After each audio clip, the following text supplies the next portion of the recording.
The engine of the Mercedes cut off, plunging us into a heavy, suffocating silence. This wasn't the restaurant. This wasn't anywhere near the city center where Min-ho liked to show off his wealth. Outside the tinted windows, the world was pitch black, except for a single, flickering yellow bulb illuminating a rusted iron gate that looked more like the entrance to a prison than a meeting place. Min-ho? My voice trembled, barely a whisper. Where are we? You said we were meeting the investors at the Sky Lounge. He didn't look at me. His hands were gripping the steering wheel so tight his knuckles were white, like bone trying to break through skin. Sweat beaded on his forehead, despite the aggressive air conditioning I'd been freezing in for the last 20 minutes. Plans changed, Victoria, he muttered, his voice cracking. I told you. These people, they aren't normal investors. They are dangerous. If I don't pay the interest tonight, they're going to take everything. My company. My reputation. My life. But why here? I reached out, placing my hand over his. His skin was cold and clammy. He flinched, pulling his hand away as if my touch burned him. That hurt more than the scary location. Min-ho, I'm scared. Let's just go back. We can call the police. We can. No police, he shouted, finally turning to face me. His eyes were wild, bloodshot. You don't understand. These people own the police.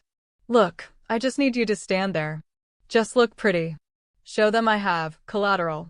Show them I have things to lose. It buys me time. Please, Victoria. If you love me, you'll do this for me. If I loved him.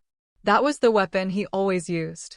I looked at him, the man I had spent 3 years cooking for, supporting, and comforting when his stocks dipped. He looked pathetic right now, terrified.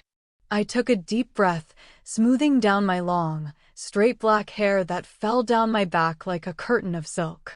Okay, I said softly. I'll do it. For us. He let out a breath that sounded like a sob. Yes. For us. But as he unlocked the doors, he didn't look at me with love. He looked at me with something else. Guilt? No. It looked more like relief. Like he was finally getting rid of a heavy burden. Welcome back, besties, to Afro-K-drama stories. If you are new here, welcome to the family. Grab your snacks, get comfortable, and don't forget to subscribe, like, and comment down below telling me where you are watching from. Let's get into the story. The night air was thick and smelled of rain and old metal. My heels crunched on the gravel as I stepped out of the car. It was freezing. I wrapped my arms around myself, wishing I had brought a coat, but Min-ho had insisted I wear this sleeveless dress because he wanted me to look elegant. Min-ho walked ahead of me, his posture stiff. We approached the rusted gate. There was no buzzer, no intercom. Just a heavy silence. Then, the shadows moved. A man stepped out from the darkness of the guard booth. He wasn't wearing a suit. He wasn't dressed like a banker or an investor. He was wearing a simple, tight black t-shirt that clung to a chest that looked like it was carved from stone, and loose dark pants. He had a cigarette hanging loosely from his lips, the ember glowing like a demon's eye in the dark. He looked rough, dangerous. But even in the dim light, I could see he was striking. High cheekbones, a sharp jawline that looked like it could cut glass, and eyes that were so dark they absorbed the little light around us. He looked to be about 35, around Min-ho's age, but where Min-ho was soft and polished, this man had hard edges and raw power. Min-ho stopped, his whole demeanor changing. He stood straighter, puffing out his chest, and a nasty sneer curled on his lips. The fear seemed to vanish, replaced by arrogance. Well, Min-ho laughed, the sound harsh in the quiet night. I heard rumors, but I didn't believe them. Look at you. The great Kim Jae-Ho. Reduced to a gatekeeper. The man, Jae-Ho, didn't flinch. He took a slow drag of his cigarette, exhaled a cloud of gray smoke, and looked Min-ho up and down with bored indifference. You're late, Min-ho. His voice was deep, a low rumble that vibrated in my chest. It wasn't loud, but it commanded attention instantly. And you brought a guest. I don't remember inviting an audience to watch you beg. I'm not here to beg, Minho spat, stepping closer to the gate. I'm here to settle the debt. Or at least, the interest. Jae-Ho flicked the cigarette but onto the ground and crushed it under his boot. Cash? Or did you finally sell that failing company of yours? Better, Minho said. He turned around, grabbed my arm, and yanked me forward. I stumbled, nearly twisting my ankle on the gravel. Her. I froze. The world seemed to stop spinning. Minho, what? Jae-Ho's eyes shifted to me. For the first time, I saw an emotion flicker across his stoic face. Surprise? Disgust? He looked me over, not in a creepy way, but in a confused way. He took in my terrified face, my trembling hands, my long hair blowing in the wind. A woman. Jae-Ho asked, his voice dropping an octave. You're paying a 50 million won interest payment with a woman? She's not just a woman, Minho said quickly, his voice desperate now. She's hardworking. She's loyal. She was a nurse before she started helping me manage my books. She can cook, clean, organize. The syndicate needs a private housekeeper for the main estate, right? That was the deal. Personal service collateral. She's yours. Take her and wipe the interest for this month. My blood turned to ice. My ears were ringing. He wasn't just breaking up with me. He was trading me. Like I was in a used car. Like I was a piece of furniture he didn't need anymore. Minho, please, I gasped, grabbing his sleeve. You can't do this. We're getting married. You promised. He ripped his arm away from me with so much force I fell back against the cold iron of the gate. Married? He laughed, and this time, the cruelty in his eyes was undisguised. Victoria, look at you. And look at me. I'm a CEO. I need a wife who fits the image. A Korean wife. Someone with status. Not whatever this charity case was. I had fun, but playtime is over. He looked back at the man behind the gate. Well, do you want her or not? Or should I take her to the red light district and sell her there? I might get more cash. The man, Jae-Ho, looked at Minho to me. His jaw clenched tight. He looked furious, but not at me. He was staring at his brother with a hatred so intense I thought he might reach through the bars and strangle him. Open the gate, Minho demanded. Jae-Ho didn't move. He just stared at me. Leave her, he said quietly. Deal, Minho smirked. He turned back to the car without even a glance in my direction. Minho. No. Please. I screamed, lunging forward, but the man inside the gate reached out. His hand, large and warm, wrapped around my wrist through the bars. He didn't pull me, he just held me in place. Don't, Jae-Ho said. His voice was firm. He's not worth the dirt on your shoes. Let him go. I watched through blurry tears as Minho got into his car. The engine roared to life. He didn't look back. He didn't hesitate. He just drove away, the red tail lights fading into the darkness, taking my life, my dignity, and my heart with him. I collapsed onto my knees on the dirty gravel, sobbing uncontrollably. I was alone, in the middle of nowhere, with a man my ex-boyfriend had called a thug and a gatekeeper. The metal gate groaned and began to slide open. I scrambled back, terrified. Please, I choked out, holding my hands up. Please don't hurt me. I have no money. I have nothing. Just let me go. The man stepped out. Up close, he was even taller. He towered over me, blocking out the dim light. He looked down at me, his expression unreadable. He reached a hand down. I flinched, closing my eyes, waiting for a strike. Waiting to be dragged away. But nothing happened. Get up, he said. His voice wasn't soft, but it wasn't cruel either. It was just, factual. The ground is filthy. And that dress looks expensive. I opened my eyes. His hand was still waiting. I stared at it. It was a worker's hand, maybe, but the nails were clean. I didn't take it. I pushed myself up, my legs shaking so bad I could barely stand. Who are you? I whispered. Minho said, he said you're his brother. He let out a scoff, a dry, bitter sound. Brother. That's a strong word for what we are. He turned his back to me. Follow me. Unless you want to walk 20 miles back to Seoul in those heels. Where are you taking me? I asked, hugging myself, my teeth chattering from the cold and shock. Inside, he said, walking toward the darkness of the estate grounds. You were sold, weren't you? Transaction complete. Panic surged in my chest. I am not a slave. You can't just own me. He stopped and turned around slowly. The moonlight hit his face, highlighting the sharp angle of his nose and the intensity of his dark eyes. He took a step toward me, closing the distance until I could smell the faint scent of tobacco and expensive cologne, a strange mix for a gatekeeper. Listen to me, he said, leaning down so his face was level with mine. The intensity in his eyes made my breath hitch. My brother is a fool. A greedy, blind fool. He thinks he threw away trash. But I don't collect trash. He straightened up, his gaze lingering on my face for a second longer than necessary. Come inside. It's going to rain. And I hate the smell of wet dogs, which is exactly what my brother is. He walked away again, confident that I would follow. And I did. Not because I trusted him, but because I had nowhere else to go. The darkness swallowed us as we walked up the long driveway, leaving the gate and my old life behind. As we walked, the gatekeeper's shack I expected to see never appeared. Instead, the path wound upward, through perfectly manicured trees that I hadn't noticed in the dark. We crested a small hill, and I gasped. It wasn't a shack.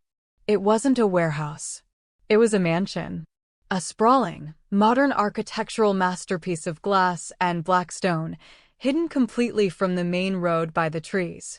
It looked like a fortress. You live here? I stammered. I do, he said simply. But Minho said you were broke. He said you were a servant. Jae-Ho stopped at the massive front door. He placed his hand on a biometric scanner. The lock clicked open with a heavy, expensive thud. He pushed the door open and looked back at me. A small, dangerous smirk played on his lips, the first expression I had seen besides anger. Minho thinks a lot of things, he said. He thinks he's a CEO. He thinks he's smart. And he thinks I'm nothing. He stepped inside, the warm golden light spilling out onto the porch, illuminating me. Let him keep thinking that, Jae-Ho said, his eyes darkening as they swept over me again. It makes it much more fun when I burn his world down. Are you coming in? I hesitated on the threshold. I knew that the moment I stepped inside that house, Victoria the nurse, Victoria the loving girlfriend, Victoria the good girl, would cease to exist. I was stepping into the belly of the beast. But thinking of Minho's laugh as he drove away, thinking of how easily he discarded me, I lifted my chin, wiped the last tear from my cheek, and stepped into the warmth. I'm coming in, I said. The door closed behind us, sealing out the night. The interior was breathtaking. Minimalist, masculine, and screaming of wealth that Minho could only dream of. The floors were black marble, the walls were floor-to-ceiling glass looking out over a private garden. Wait here, Jae-Ho commanded. He walked to a sideboard and poured himself a drink. Amber liquid splashed over ice. He didn't offer me one. He took a sip, watching me over the rim of the glass. You have questions? Ask them. Why? I asked, my voice finding a little strength. Why did you buy my debt? If you hate him, why help him? Help him. Jae-Ho lowered the glass.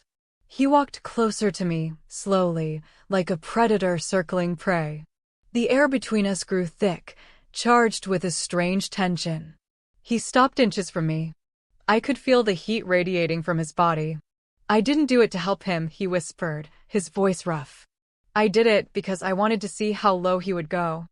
I wanted to see if he had any honor left. He paused, his eyes searching mine. He doesn't. So what now? I challenged him, looking up into those dark, abyss-like eyes. Am I your maid?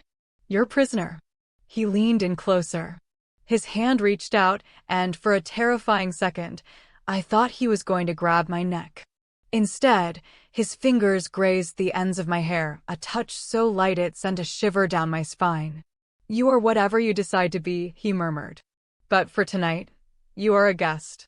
A guest who has seen too much and knows too little. Suddenly, his phone buzzed in his pocket. He pulled it away, breaking the trance.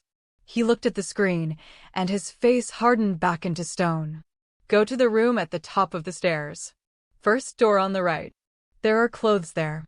Burn that dress. It smells like betrayal. He turned and walked away toward a darkened hallway, leaving me standing there, heart pounding, confused, and terrified. But as I watched his broad back disappear into the shadows, one thought echoed in my mind. Min-ho had made a mistake. A massive, fatal mistake. He thought he had sold me to a sheep. But he had just handed me to a wolf. The room at the top of the stairs wasn't a guest room. It was a sanctuary. I stepped inside and the door clicked shut behind me, sealing out the heavy, masculine energy of the house. The space was enormous, with floor-to-ceiling windows draped in heavy velvet curtains. I didn't open them. I didn't want to know where I was.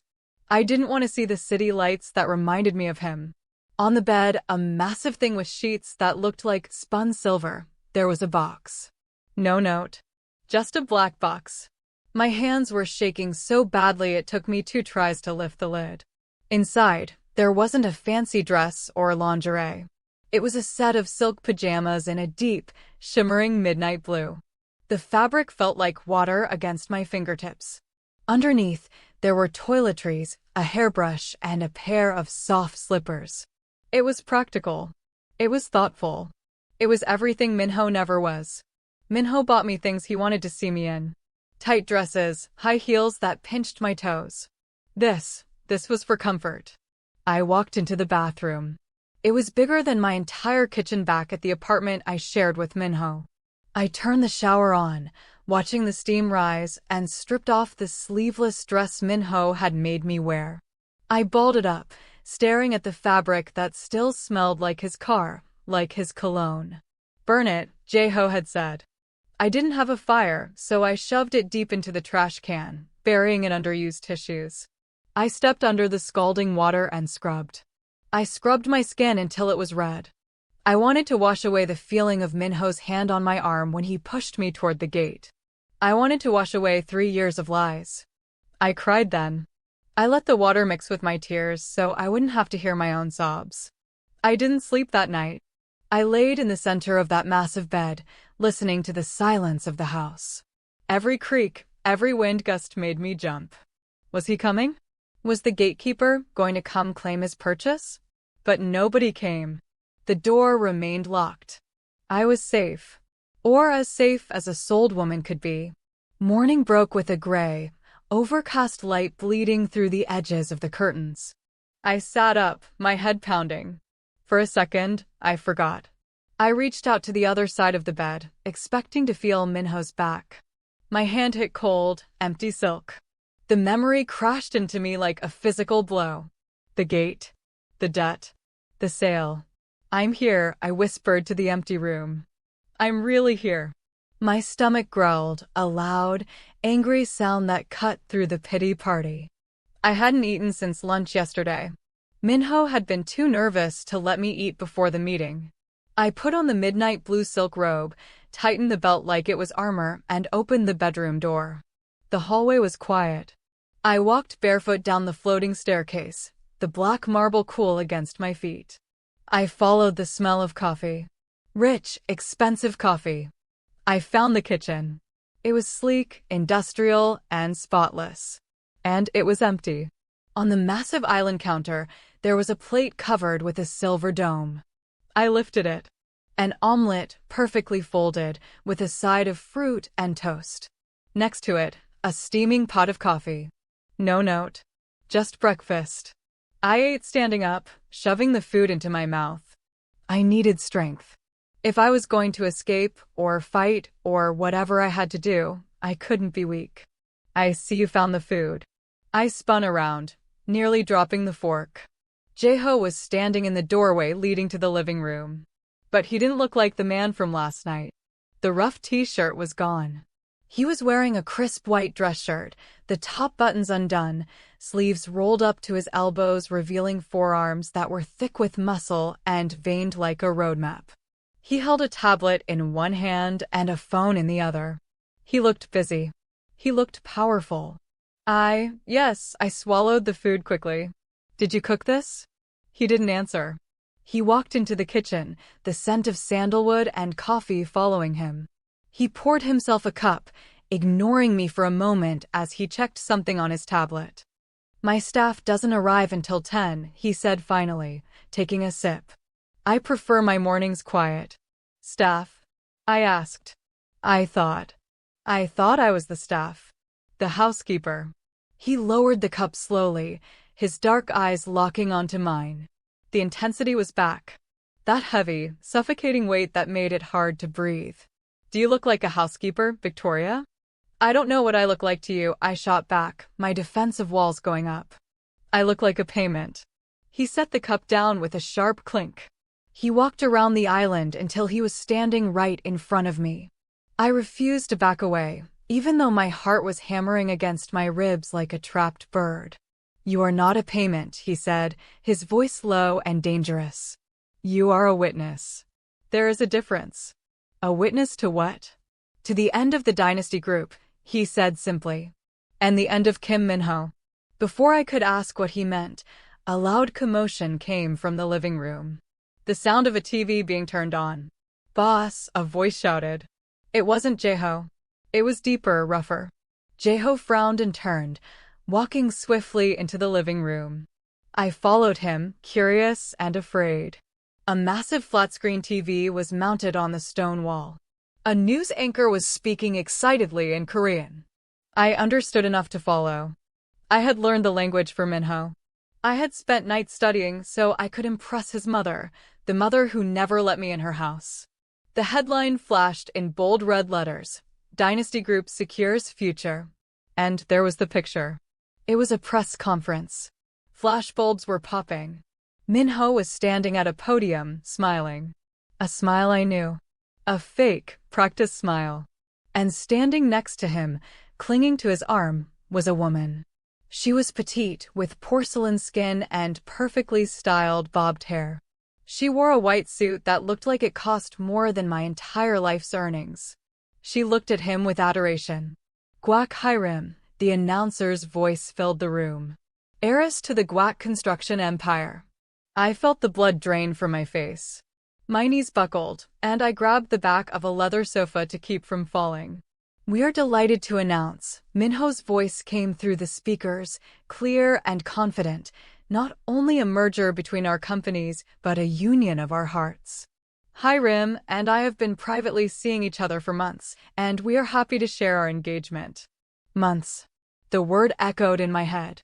Privately seeing each other for months. Last week, he kissed me goodnight and told me he loved me. 2 days ago, he borrowed money from my savings account to pay vendors. He wasn't just in debt. He was funding a courtship with an heiress using my money. And when the debt got too high, he used my body to pay it off so he could be free to marry her. I couldn't breathe. It felt like someone had reached into my chest and squeezed my lungs shut. He was with her, I whispered, the words tasting like ash. While I was cooking his dinner. While I was doing his laundry. He was with her. Turn it off, Jae-Ho's voice cut through the air. Sharp. Commanding. The screen went black. The silence that followed was worse than the noise. It was loud with my own humiliation. I felt dirty. Used. Stupid. I was the stupid foreigner who thought love was enough. I was the placeholder. A tear leaked out. Then another. Then a sob ripped out of my throat, raw and ugly. I sank to the floor, burying my face in my hands. Why didn't he just break up with me? I wailed. Why did he have to sell me? Why did he have to destroy me? I felt a presence beside me. Jae-Ho crouched down. He didn't touch me. He just invaded my space, his presence acting like a shield against the rest of the room. Because he is weak, Jae-Ho said. His voice wasn't comforting. It was hard, like steel. Weak men destroy things to make themselves feel strong. I looked up at him through my blurry vision. You knew, didn't you? You knew he was engaged. I suspected, Jae-Ho admitted. I knew he was desperate to clear the debt quickly. Men like Min-ho only rush when they have a better offer waiting. Why did you save me? I asked, wiping my face angrily. If you knew, why didn't you let him sell me to someone else?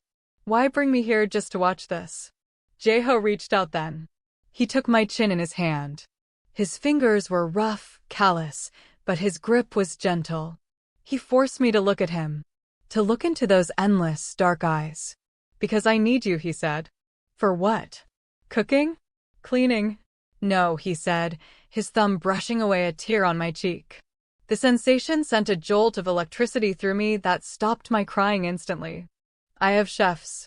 I have maids. He leaned in closer, his dark eyes burning with a cold, terrifying fire. I need someone who knows his secrets. I need someone who knows his passwords, his bank accounts, his fears. I need someone who hates him as much as I do. He let go of my chin and stood up, towering over me like a god of vengeance. He offered me his hand.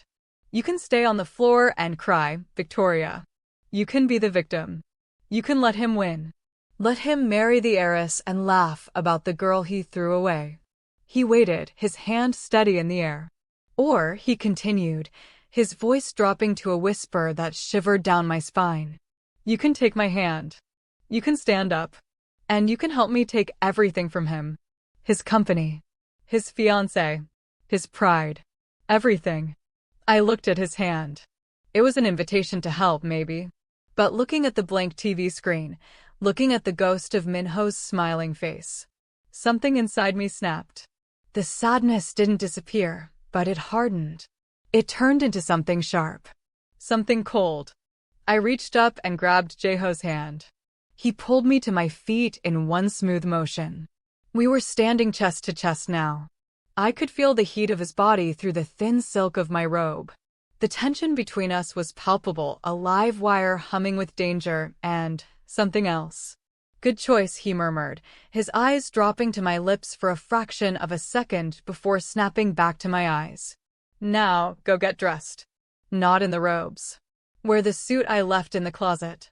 We have work to do. What kind of work? I asked, my voice steady for the first time. Jae-Ho smirked. It wasn't a nice smirk. It was the smile of a wolf who just found his pack mate. We're going shopping, he said. The gatekeeper needs a wife. And you need a crown. I walked back into the closet, my legs feeling steadier with every step. I found the suit he mentioned hanging in a garment bag. It wasn't just a suit. It was a weapon tailored in Italy. It was black, sharp, and severe. No frills. No lace. Just pure power. I shed the silk robe and slipped into the trousers. They fit like a second skin. The blazer was cut to accentuate a waist I hadn't thought about in years. Min-ho always preferred me in loose, modest clothes so I wouldn't attract attention. This suit demanded attention. I looked in the full-length mirror. The woman staring back wasn't the crying girl from the gravel driveway. She looked dangerous. She looked expensive. I pulled my long black hair back into a sleek, high ponytail and applied the red lipstick I found on the vanity. Ready? I turned. Jae-Ho was leaning against the doorframe. He had put on a jacket now, a dark charcoal coat that made his shoulders look even broader. He stopped when he saw me. He didn't say a word. He just dragged his eyes from my heels up to my eyes, slow and deliberate, like he was inspecting a loaded gun. Better, he said, his voice dropping to a gravelly low that made my stomach flip. You look like you could fire someone. I feel like I could fire someone, I replied, surprising myself with the sharpness in my tone. Good. Keep that energy. You'll need it. We walked out to the front of the house. This time, there wasn't a sedan waiting. There was a convoy. 3 black SUVs with tinted windows that looked bulletproof. Men in earpieces stood by the doors. When Jae-Ho appeared, they all bowed a sharp, synchronized 90-degree bow. Boss, they chorused. I looked at Jae-Ho. Gatekeeper, I whispered, testing the word. He smirked, opening the door for me himself, a gesture that made the guard's eyes widen. The best lies are the ones people want to believe. Min-ho wants to believe I'm below him. So we let him. We slid into the back of the middle car. The interior smelled of leather and power. As the convoy moved out, gliding down the streets of Seoul like a shark through water, the silence between us shifted. It wasn't awkward anymore. It was heavy, charged. Where are we going? I asked, watching the city blur by. Cheongdam-dong, he answered, not looking up from his phone. If we're going to act like a couple, people need to see us. And they need to see you spending my money. Act like a couple? I turned to him. Is that the plan? I pretend to be your girlfriend. He locked his phone and turned to me. The space in the car suddenly felt very small. Not girlfriend, he corrected. Fiancé. My breath hitched. Fiancé? But Min-ho just announced his engagement. If I announce mine, it looks like you moved on instantly, he finished. It looks like you never cared about him. It looks like he was the mistake, and I was the upgrade. That is what hurts a narcissist like Min-ho the most. Indifference. He reached into his pocket and pulled out a small velvet box. Give me your hand. I hesitated. This was moving too fast. Yesterday I was begging for my life. Today I was getting fake engaged to a Mafia Lord. But then I remembered the TV screen. I remembered Hiram's perfect white suit. I remembered Min-ho's laugh. I extended my left hand. It was trembling slightly. Jae-ho took it. His hand was warm, his grip firm. He didn't just hold my hand, he cradled it. He slid a ring onto my finger. It wasn't a diamond. It was a sapphire, dark and deep as the ocean, surrounded by black diamonds. It was unique. It was terrifyingly beautiful. It fits, he murmured, his thumb brushing over my knuckles. He didn't let go. He kept holding my hand, his thumb tracing slow, distracting circles on my skin. Why me? I whispered, my voice barely audible over the hum of the engine. You could have hired an actress. You could have any woman in Seoul. He looked up, meeting my gaze. His eyes were intense, stripping away my defenses. Because you have fire in you, Victoria. Most people see the darkness in my world and run. You stepped into the darkness because you were angry. He squeezed my hand. I like your anger. It matches mine. The car came to a smooth halt. We're here. Remember. Head up. Eyes forward. You own the room. If anyone looks at you wrong, I will remove their eyes. Do you understand? I swallowed hard, nodding. I understand. The door opened. Flashes of light blinded me instantly. Paparazzi? No, just the reflection of the sun on the glass storefronts of the most expensive street in Korea. But people were watching. Jae-ho stepped out first, buttoning his jacket. He looked like a king stepping onto his territory. He reached a hand back for me. I took it. And for the first time in my life, I didn't feel like a foreigner or an outsider. With his hand gripping mine, I felt untouchable. We walked into the first boutique, a place I had only ever looked at from across the street because the security guards usually stared at me until I left. Today, the guards bowed. The manager rushed forward, a nervous sweat on his brow. Mr. Kim, we didn't know you were coming. We would have closed the store. I don't need the store closed, Jae-ho said, his voice projecting across the silent room. My fiancé needs a wardrobe. A new one. Everything she owns was unsatisfactory. He didn't look at the racks. He looked at me. Pick whatever you want. If you like it, it's yours. If you hate it, we burn it. I walked through the aisles, touching fabrics that cost more than a car. Silk, cashmere, velvet. I felt eyes on me. Shoppers were whispering. I heard the words, "Who is she, and is that the dragon?" I stopped in front of a gown. It was a deep, blood-red crimson. It was structured, strapless, with a slit that went up to the thigh. It screamed power. Try it on, Jae-ho's voice was right behind my ear. I hadn't heard him move. I shivered. I went into the fitting room. The dress fit perfectly, hugging every curve, the crimson color making my skin glow. I stepped out onto the podium. The store went silent. Jae-Ho was sitting on a velvet sofa, a glass of champagne in his hand. He looked up. The glass paused halfway to his mouth. He didn't speak. He stood up slowly, setting the glass down. He walked toward me, his eyes dark, hungry. He stopped at the edge of the podium, looking up at me. "Turn around," he commanded softly. I turned. The back was low, exposing my spine. I felt his fingers brush against my bare skin, tracing the line of the zipper. I gasped, the sound echoing in the quiet store. "Min-ho was an idiot," Jae-Ho whispered, his breath hot against my shoulder blade. He looked at a queen and saw a servant. He stepped back, his mask of indifference sliding back into place. He turned to the stunned shop manager. "We'll take it. And the black one. And the shoes. Send everything to the estate." He offered me his arm again. "Come. Lunch. I know a place where the food is spicy enough to make you cry, but good enough to make you forgive me for it." I took his arm, feeling a strange flutter in my chest. It wasn't fear anymore. And it wasn't just revenge. As we walked out, I saw a woman I recognized, one of Hiram's friends. She was staring at us, her mouth hanging open, her phone already out, snapping pictures. I didn't look away. I looked right at the camera lens. And I smiled. Let her send the photo to Hiram. Let Min-ho see. The game had officially begun. Comment Team Victoria if you're ready to see the ex regret everything. And don't forget to hit that subscribe button so you don't miss the next part where the revenge gets personal. The days that followed blurred into a strange, intoxicating rhythm. My old life, the nurse scrubs, the budgeting apps, the waiting up for Min-ho, felt like a dream I had woken up from. In this new life, I was a student. And Jae-Ho was a demanding teacher. We didn't just shop. We worked. Jae-Ho wasn't just a thug with a gun. He was a brilliant, terrifying strategist. He spent his mornings in his glass-walled office, surrounded by screens that monitored shipping lanes, stock markets, and construction bids. And he made me sit right next to him. "Look at this," he'd say, pointing to a complex graph.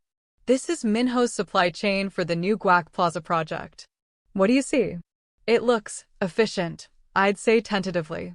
"It looks fragile," he'd correct, his voice right by my ear, sending shivers down my neck. "He's over-leveraged. He's using cheap steel from a supplier in Incheon to save money for his wedding. If that steel is delayed, the whole project collapses. And the penalty clauses in the contract kick in," I realized, the numbers suddenly making sense. He'd lose millions. Jae-Ho smiled then. A dark, predatory smile. He slid a wireless mouse toward me. "Do you want to delay the shipment? Or should I?" My finger hovered over the button. I thought of Min-ho laughing at the gate. I clicked. Shipment flagged for customs inspection. The screen flashed. "Good girl," Jae-Ho murmured. The praise hit me harder than the victory. But it wasn't just business. It was the quiet moments that scared me the most. The moments where the line between fake fiancé and real feelings started to blur. One rainy Tuesday evening, the mansion felt too cold. The staff had gone home. Jae-Ho was still in his office, brooding over a deal that had gone south in Macau. I could feel his stress radiating through the house walls. I walked into the massive, sterile kitchen. It was stocked with everything, but it had no soul. I opened the pantry and found bags of rice, tomatoes, onions, and, miraculously, habanero peppers. I didn't think so. I just started cooking. I needed the smell of home. I needed the heat. I chopped onions until my eyes watered, frying them in oil until the scent filled the air, cutting through the sterile, rich person smell of the house. I made jollof rice. Not the watered-down version I used to make for Min-ho because he complained it was too strong. I made it real. Spicy. Rich. Unapologetic. I was stirring the pot, humming a song from my childhood, swaying my hips to the rhythm when I felt it. The weight of a gaze. I froze and turned around. Jae-Ho was leaning against the doorframe. He had discarded his jacket and tie. His white shirt was unbuttoned at the collar, revealing the hollow of his throat. He looked exhausted, but his eyes were wide awake, fixed on me. "It smells," he started, walking into the room. "Dangerous." "It's just dinner," I said, suddenly feeling shy. I wiped my hands on a towel. "I can make you something else." "I know you probably prefer." "I prefer whatever you are making," he interrupted. He walked right up to the stove, invading my personal space again. He leaned over the pot, inhaling deeply. "My mother used to cook like this. Not this dish, obviously, but with this passion. She didn't measure anything. She just threw things in until it felt right." Min-ho hated my cooking. The words slipped out before I could stop them. He said it smelled too strong. He made me cook bland soup for 3 years. Jae-ho turned his head slowly to look at me. We were inches apart. The steam from the rice curled around us, creating a private, humid world. "Min-ho has no taste," Jae-ho said quietly. "He likes easy things. Bland. He fears fire." He reached out, taking the wooden spoon from my hand. His fingers brushed mine, lingering. "I have lived in the fire my whole life, Victoria. I don't fear the heat." He dipped the spoon into the pot and tasted it. I held my breath. It was spicy. Very spicy. He didn't cough. He didn't reach for water. He closed his eyes, savoring it. A low sound rumbled in his chest, a sound of pure appreciation. "It's incredible," he opened his eyes. They were darker now. "It burns. But in a good way." He took another bite, then set the spoon down. He didn't step back. "You are not just a pretty face, are you?" he whispered. "You are dangerous everywhere. In the boardroom. In the kitchen." "Is that a compliment, boss?" I teased, my heart hammering against my ribs. "It's a warning," he replied. He reached out, his hand cupping my cheek. His thumb brushed over my lower lip. The air in the kitchen crackled. This wasn't part of the plan. There were no cameras here. No paparazzi. This was just him and me. I leaned into his touch, my body betraying me. I wanted him to kiss me. God, I wanted him to kiss me. I wanted to know if he tasted like smoke and danger. "Sir?" A voice from the hallway shattered the moment. Jae-ho pulled his hand back instantly, his mask of indifference sliding back into place. But I saw it. I saw the reluctance in his eyes. One of his guards, a man named Dune, stood in the doorway, looking apologetic. "What?" Jae-ho barked, his voice harsh. "A package, boss. Hand delivered. Gold seal." Jae-ho's face hardened. "Bring it." He walked out to the living room, and I followed, my legs feeling shaky. On the coffee table sat a thick, cream-colored envelope with gold embossing. The crest of the Dynasty Group. Jae-ho picked it up. He didn't use a letter opener. He ripped it open with his finger. He pulled out a card that glittered under the chandelier lights. He read it, then let out a short, dry laugh. He handed it to me. "You are cordially invited to the 60th birthday celebration of Chairman Park and the Miss Dynasty pageant finale, hosted by CEO Kim Min-ho." "He invited you?" I asked, confused. "He thinks you're a gatekeeper." "He didn't invite me," Jae-ho corrected. "Read the bottom." I looked down. "To my estranged brother, Jae-ho. If you can afford a suit, feel free to come and eat at the buffet. Consider it my charity to my family." My blood boiled. Arrogance. The absolute cruelty. Min-ho wasn't just inviting him. He was inviting him to mock him. He wanted his loser brother to witness his triumph with the heiress. "He wants a show," I said, crumpling the edge of the card. "He wants an audience," Jae-ho said. He walked over to the window, looking out at the city lights. "He thinks he has won. The shipment delay we caused? He probably thinks it's a minor hiccup. He thinks he is untouchable." Jae-ho turned back to me. The softness from the kitchen was gone. The wolf was back. "The gala is in 2 days. It will be the biggest event of the year. Every investor, every rival, every camera in Seoul will be there." He walked over to me, taking the invitation from my hand and tossing it onto the table like it was trash. "Min-ho expects me to show up in rags." He expects me to sit in the back and eat his scraps. Jae-Ho grabbed my shoulders, his grip tight, possessive. Instead, I am going to walk in there and buy the building out from under him while he is giving his toast. And me? I asked, looking up at him. You. A slow, wicked grin spread across his face. You are not going as my date, Victoria. That is too simple. Then what? Minho entered Hiram into the beauty pageant to win the crown, right? He rigged it so she wins, boosting their stock price. Yes. I own the media company broadcasting the event. I bought it this morning while you were in the shower. My jaw dropped. You bought the network? I bought the voting rights, he corrected. Hiram isn't going to be judged by a panel of corrupt old men. She is going to be judged by the head of the new board. He leaned down, his lips brushing my ear. You. I pulled back, staring at him. Me? You want me to be the judge? He'll see me. Exactly. Imagine his face. Imagine Hiram's face when she has to strut down that runway, half naked, and realize that the woman holding the scorecard, the woman deciding her fate, is the woman she stole from. A shiver of pure, dark anticipation ran through me. It was diabolical. It was perfect. Can I give her a 0? I asked. Jae-Ho laughed, a rich, genuine sound that echoed through the house.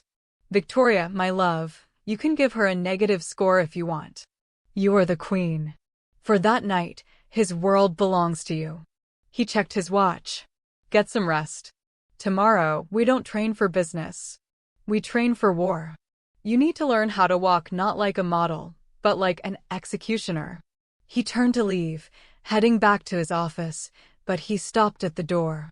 And Victoria? Yes. Save the rest of that rice for me. I'm not sharing it with the staff. He disappeared into the hallway. I stood there in the living room, looking at the invitation. Consider it charity, Minho had written. I smiled, picking up the card and tearing it perfectly in half. Oh, Minho, I whispered to the empty room. You have no idea. Charity is the last thing you're going to get. The night of the gala, the air in Seoul was electric. I sat in the back of the limousine, my hands trembling slightly in my lap. I wasn't wearing a black suit tonight. I was wearing a crimson dress.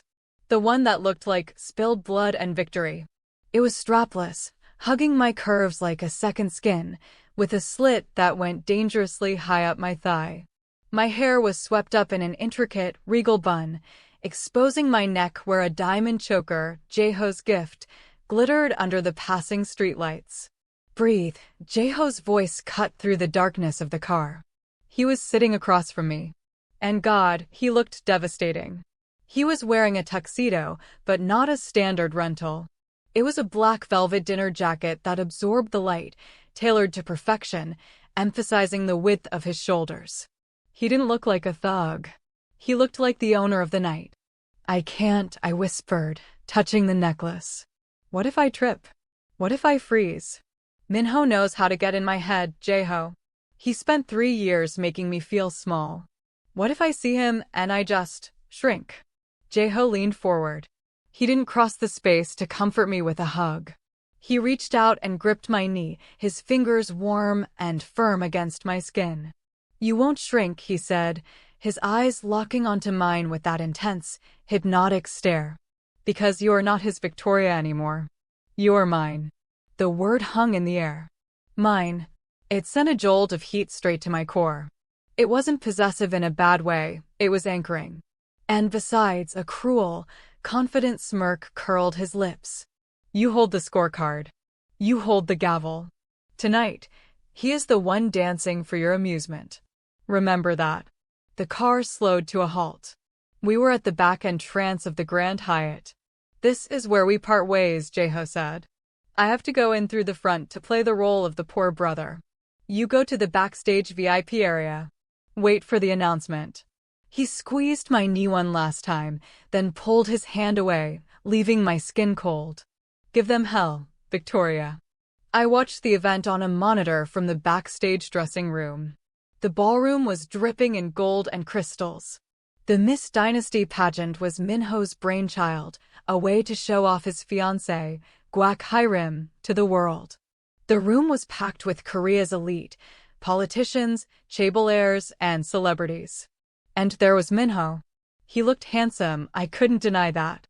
He was wearing a white tuxedo, smiling that dazzling, fake smile that used to make my knees weak.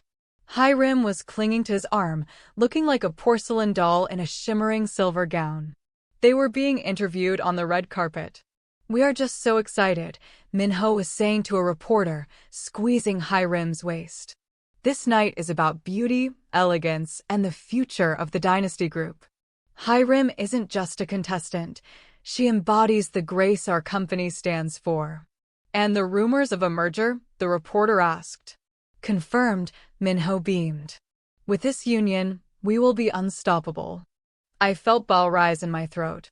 He looked so happy, so unburdened.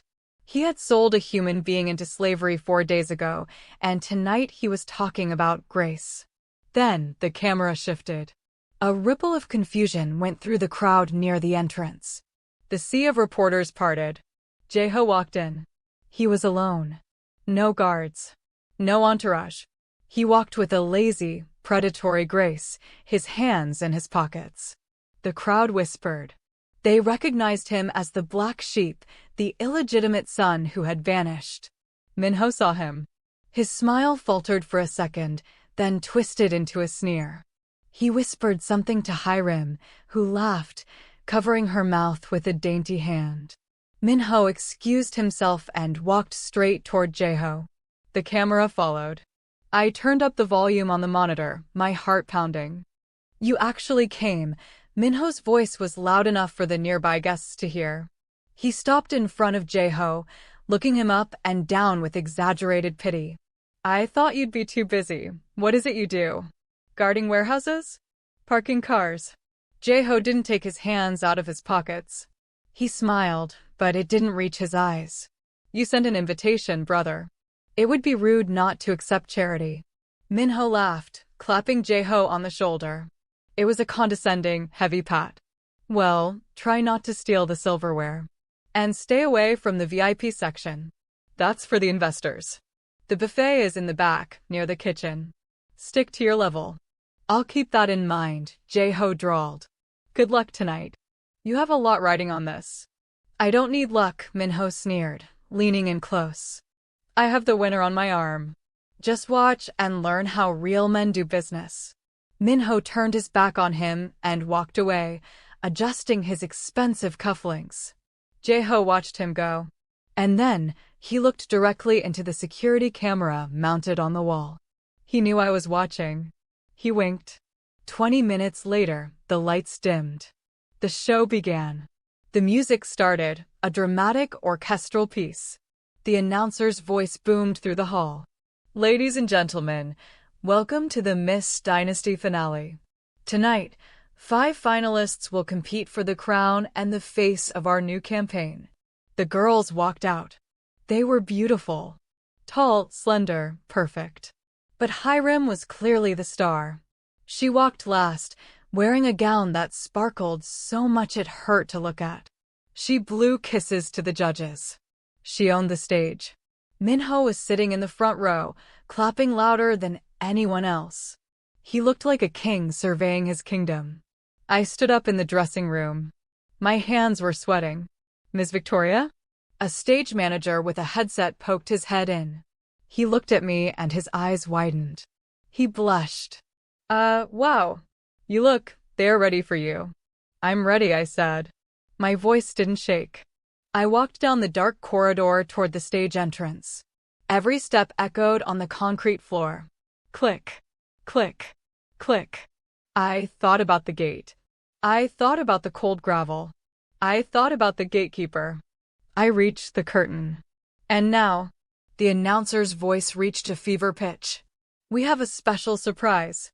To ensure absolute fairness and modernization, the Dynasty Group has been acquired by a new majority shareholder as of this afternoon."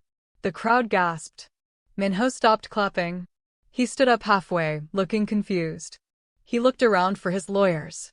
And representing the new board of directors, the announcer continued, Please welcome the head judge of tonight's event. The curtain began to rise. The spotlight hit me. It was blindingly bright. For a second, I couldn't see anything. I just heard the silence. The music stopped. The applause died. Then my vision cleared. I stepped forward. The crimson dress flowed around my legs like liquid fire. I didn't smile. I didn't wave. I walked to the center of the stage with the cold, deadly elegance Jae-Ho had taught me. Miss Victoria. The name echoed through the massive hall. I looked down at the front row. The look on Minho's face was worth every tear I had shed. His jaw had physically dropped. His eyes were bulging out of his head. He looked like he was seeing a ghost. He took a stumbling step back, knocking over his champagne glass. It shattered on the floor, but nobody looked at it. They were all looking at me. And Hiram? She was frozen mid-pose at the end of the runway. She looked from Minho to me, her perfect smile trembling. She recognized me. I was the help she had laughed about in the magazines. I walked over to the judge's table, a single, golden throne placed in the center. I picked up the microphone. Good evening, my voice was smooth, velvety, and amplified to the rafters. I am looking for excellence tonight. I hope the contestants are ready. I locked eyes with Minho. He was shaking his head, mouthing the word no. No. No. Because, I added, a small, cruel smile finally touching my lips, I have very high standards for what I consider valuable. From the back of the room, in the shadows, I saw Jae-Ho raise his glass to me. The wolf had let the lamb out of the pen. And the lamb had teeth. The rest of the pageant was a massacre. Every time Hiram walked, I scored her. I didn't give her zeros. That would look petty. I gave her SIXS. A 6 is worse than a 0 for a perfectionist. A 6 says you're average. You are forgettable. Hiram was unraveling. She tripped on her evening gown turn. She stuttered during the Q&A. She kept looking at Minho for help, but Minho was too busy frantically texting on his phone, sweat pouring down his face, trying to figure out how I, the woman he sold, was sitting on the throne of his company. Finally, it was time for the crowning. Hiram stood there, tears of frustration in her eyes, clutching the hands of the other finalist, a tall, stunning girl named Soo-Jin who had no connections, just talent. I stood up to announce the winner. I held the envelope. I didn't even open it. I knew the result because I was the result. The winner, I said into the microphone, letting the suspense stretch until it was painful. And the new face of the dynasty group. I looked at Hiram. She was pleading with her eyes. Please. I need this. I looked at Minho. He was pale as a sheet. Is Park Soo-Jin. The crowd erupted. Confetti cannons blasted. Hiram let out a shriek that the microphone picked up. She shoved Soo-Jin's hand away and stomped her foot. No, that's wrong. It's fixed. It was a tantrum. Live on national television. Minho rushed the stage. He couldn't help himself. He ran up the stairs, ignoring the security guards, and grabbed my arm. The music cut out. The audience gasped. What is this? Minho hissed, his face inches from mine. He smelled like fear and expensive scotch. Who put you up to this? How did you get in here? You are supposed to be. Supposed to be what? I interrupted, my voice calm, deadly. I pulled my arm away from his grip as if he were diseased. Supposed to be paying your debt? You are ungrateful. He raised his hand. The crowd screamed. But the hand never landed. A shadow moved from the side of the stage. Fast. Blur-like. A hand caught Minho's wrist in midair. It was Jae-Ho. He hadn't been in the back. He had been waiting in the wings. Jae-Ho didn't just hold the wrist, he twisted it. Minho cried out, dropping to his knees. I told you, Jae-Ho said, his voice booming without a microphone, filling the silent hall. Stay at your level. Jae-Ho released him, shoving him backward so he fell onto the stage floor next to his crying fiancé. Jae-Ho straightened his velvet jacket, then turned to me. He offered me his hand the same way he had at the gate. But this time, I wasn't crying. I was a queen. I took it. He turned to the audience, to the cameras, to the shocked world. Ladies and gentlemen, Jae-Ho announced. I apologize for the interruption. My brother seems to be having a breakdown. Security will escort him out. He paused, looking down at Min-ho with cold, satisfied eyes. And allow me to introduce my fiancé, the woman who now owns 51% of this building. Min-ho looked up from the floor. Fiancé, he choked out. I stepped forward, resting my head on Jae-Ho's shoulder, looking down at the man who broke me. Hello, Min-ho, I smiled. Thank you for the invitation.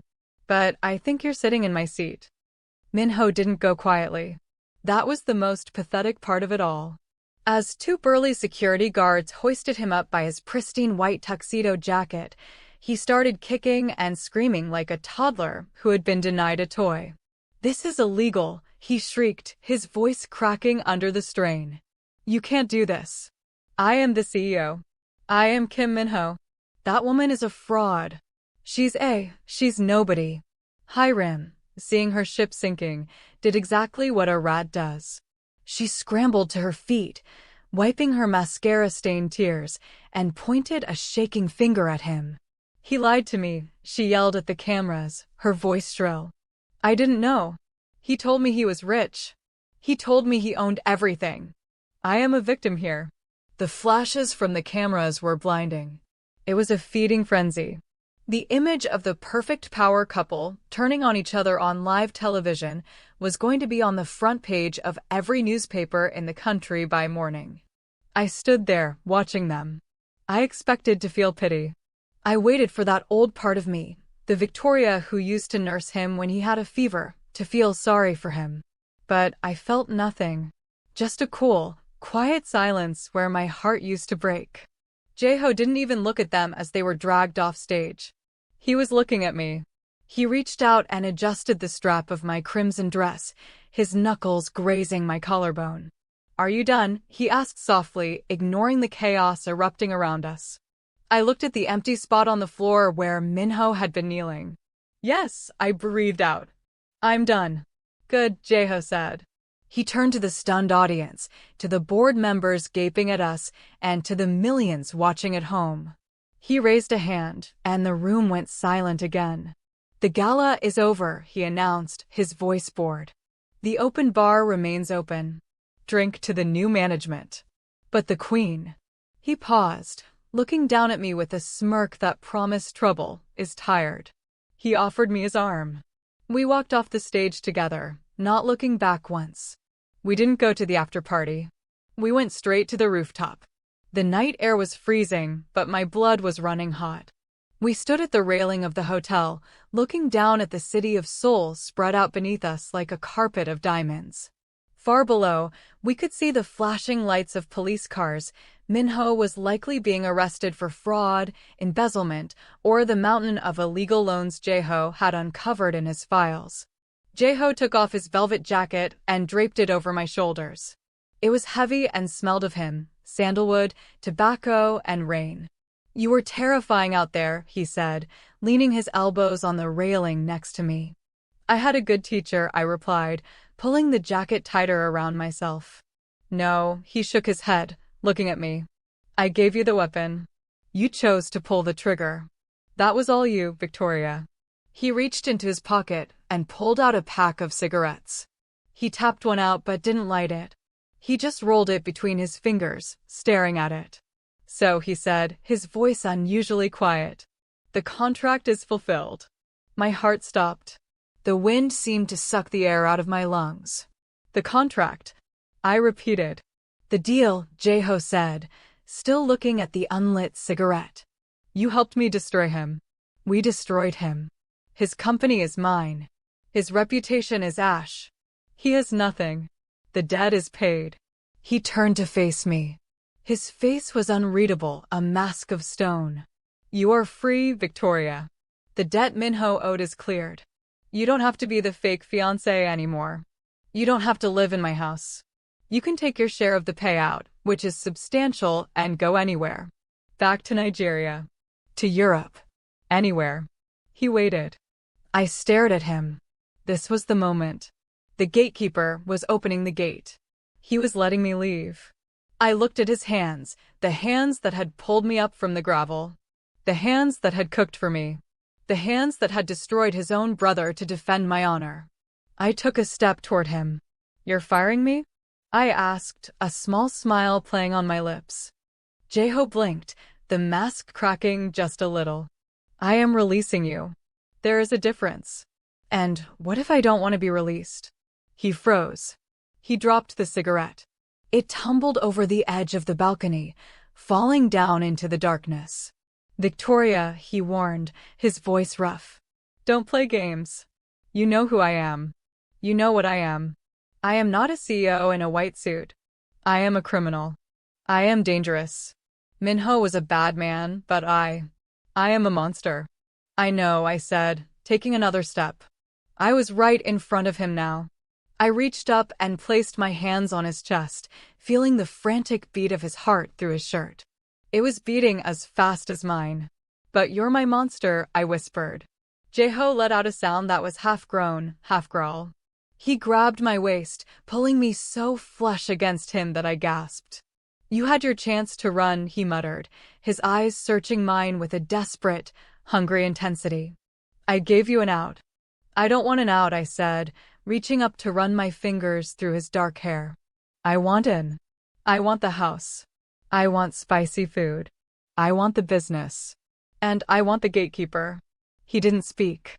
He just looked at me like I was the only source of light in a dark universe. And then he kissed me. It wasn't a gentle kiss. It was a claim.